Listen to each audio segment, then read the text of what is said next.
director of the Environmental Peacebuilding Association and an assistant professor and assistant director for outreach and engagement over at Syracuse University in London. Becca, good to have you on the show. Appreciate your patience. I think our correspondent Hyder said it best in his news package. It's the poorest countries around the world that are facing the brunt of the changing climate, right? Absolutely.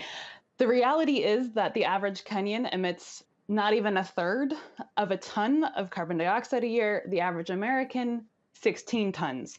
I know that number doesn't mean a lot to most of us. One way to think of this, every time I fly from London to New York to visit my parents, I have just emitted more carbon in that 1 8-hour journey than the average Kenyan uses in an entire year. Right? These are really extreme disparities, and they have been for decades, where the richest countries are those emitting the most and using the most and producing the most, thus making climate change happen, whereas the poorest countries are those who are bearing the brunt of the extreme weather effects and all of the other negative side effects of climate change. When it comes to sort of climate change, obviously Bitcoin, one of the more popular terms, and I was reading that the amount of energy it takes to mine all this new Bitcoin, it's actually more than the carbon footprint of what many countries are producing right now. Horribly, horribly alarming statistics. All right, moving on. A soundbite that I just played at the beginning of Sir David Attenborough, also of many others who are attending this climate, whether it be John Kerry or also Antonio Guterres from the United Nations Secretary General. Both of these share the message that we have to make peace with nature. You are a researcher, you're also an educator.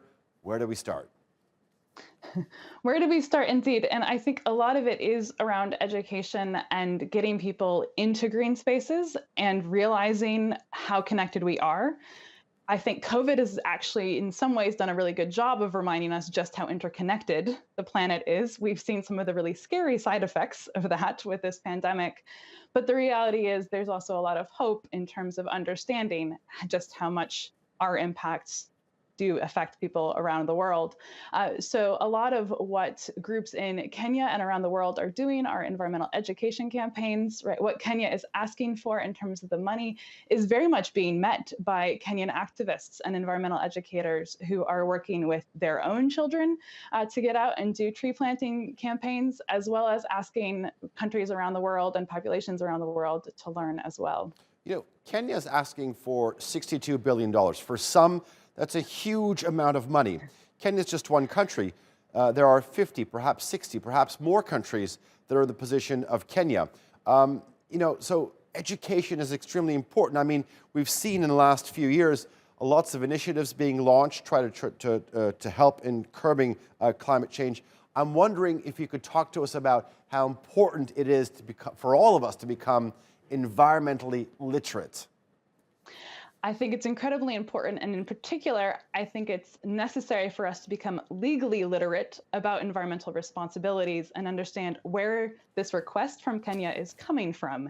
It's actually a very legal mandate that they tell the UN FCCC, that's the Framework Convention on Climate Change, the Paris Agreement we heard about in the clip. They need to submit documents saying what their plans are to meet the kind of global climate goals and targets. And part of that is explicitly asking developing countries and less industrialized places to say how much support they need. This comes down to a very common legal concept called common but differentiated responsibilities.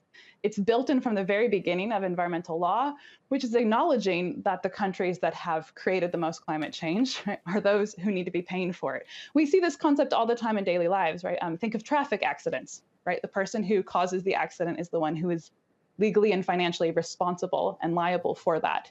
It's the same kind of concept at a much bigger scale, right? So Kenya's request and statement of here is how much we need is actually part of their legal reporting mechanisms. And so I think it's really important that we around the world, when we see these kind of reports, understand where these numbers are coming from, where the process is coming from, and that this is also something that under the Paris Agreement, we have committed to supporting. I really like your analogy there, and I'm very much on board with you. All right, Sir David Attenborough, in his soundbite, he says that we're perilously close to a tipping point. I mean, how much weight do his words have?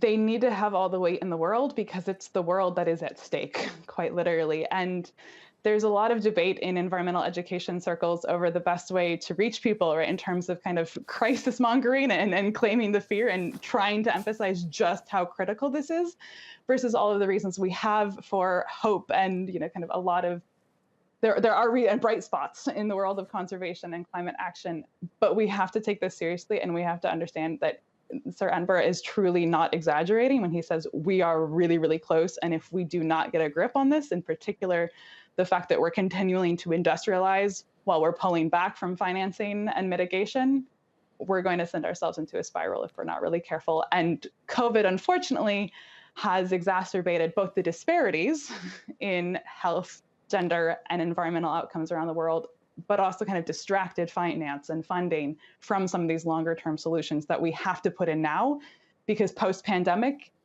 it's going to be too late. All right. Dr. Rebecca, thank you very much. Rebecca Farnum, I do appreciate your time and your analysis. Thank you for joining us here on the NewsHour.